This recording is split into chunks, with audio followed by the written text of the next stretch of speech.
Me Too got the conversation started, but now Time's Up is offering solutions. It includes more than 300 prominent women in entertainment. Attorney Nina Shaw and Tina Chen helped spearhead the group's legal defense fund.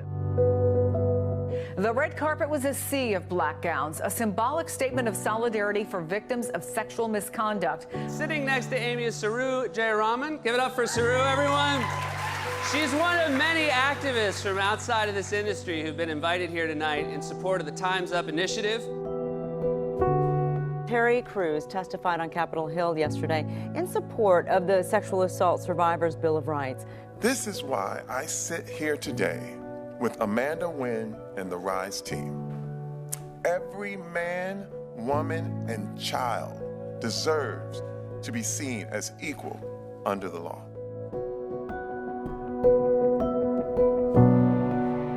I am Nina Shaw. I am a partner at a law firm in Los Angeles, and my practice is in the transactional entertainment area. I represent primarily talent, but in my other life, I am one of the founding organizers and deeply involved in Time's Up. My name is Saru Jayaraman. I'm the co-founder and president of the Restaurant Opportunity Centers United. We're a national organization of 130,000 restaurant workers, restaurant owners, and restaurant consumers working together for better wages and working conditions in the restaurant industry. My name is Amanda Nguyen. I'm the CEO and founder of RISE. Came from a deeply personal place. I needed civil rights because I'm a rape survivor. I met a broken criminal justice system, so I decided to rewrite the law.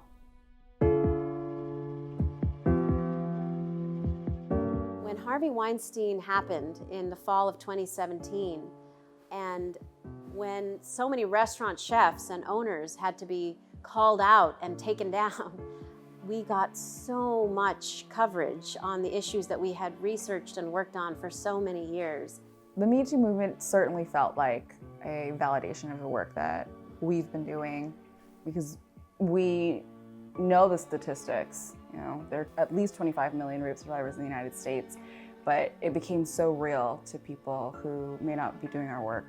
We were all reeling from the accusations that had been made. We were looking at how we could be actionable, and actionable is the key word here, because we felt that the thing that often stopped people who were suffering from these abuses from going forward was not having resources. And that's how the Time's Up Legal Defense Fund was born.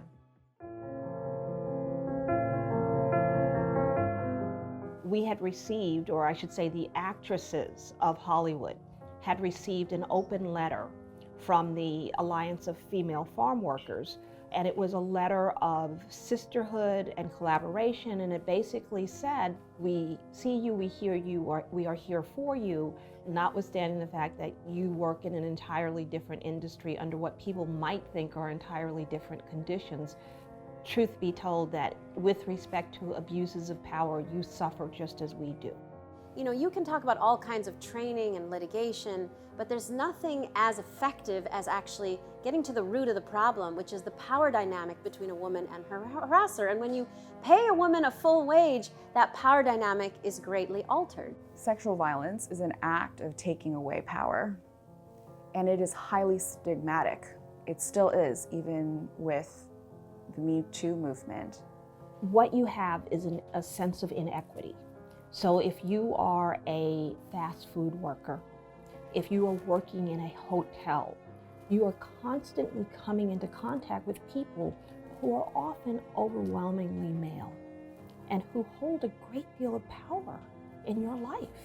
We've been now doing research interviewing women in Hollywood, women in the US Senate, who say, I've been harassed recently in my career, and I didn't do anything about it because it was never as bad as it was when I was a young woman working in restaurants.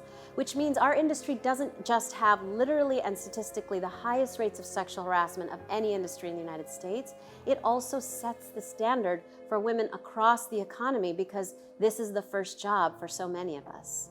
At the end of the day, it's about knowing that no one is powerless when we come together, and no one is invisible when we demand to be seen.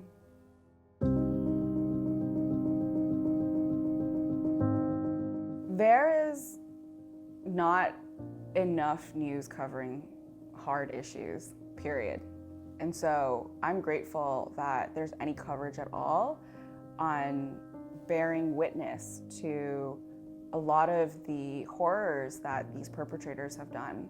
There's been a lot of focus on powerful, mostly white men being knocked down. And that's problematic in a couple of ways.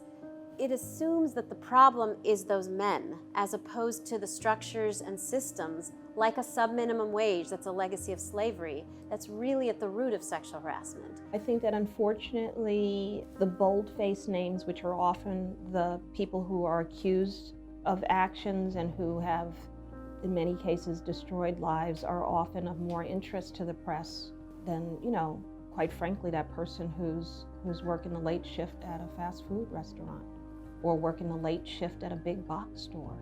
And I wish that wasn't true. I think the biggest change in attitude I see is among the people who might otherwise have found themselves victimized. There was a time when people came forward and talked about sexual harassment, and they were just simply not believed enough to be able to even file a claim. That doesn't happen for the most part anymore. Certainly people are much more aware that this is real, that it affects them, their family, their friends, and their community.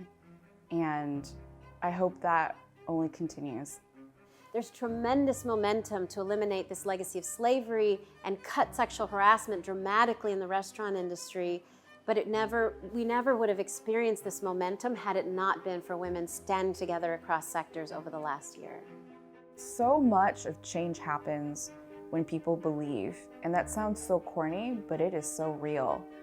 It is my hope that survivors around the world can see that this work and speaking up is something that they can do and something that they can fight for.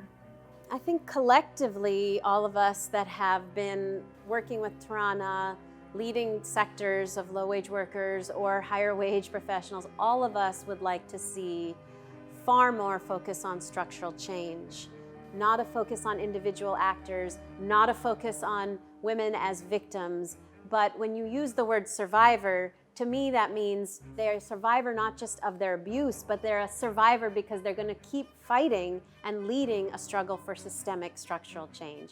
That's what we need to see going forward.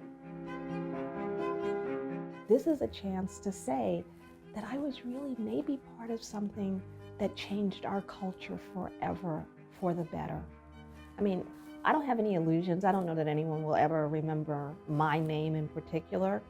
But if you're a young girl for whom these things that have happened sound so foreign that you can't even imagine them having happened to anyone, much less happening to you, then I will have done my work.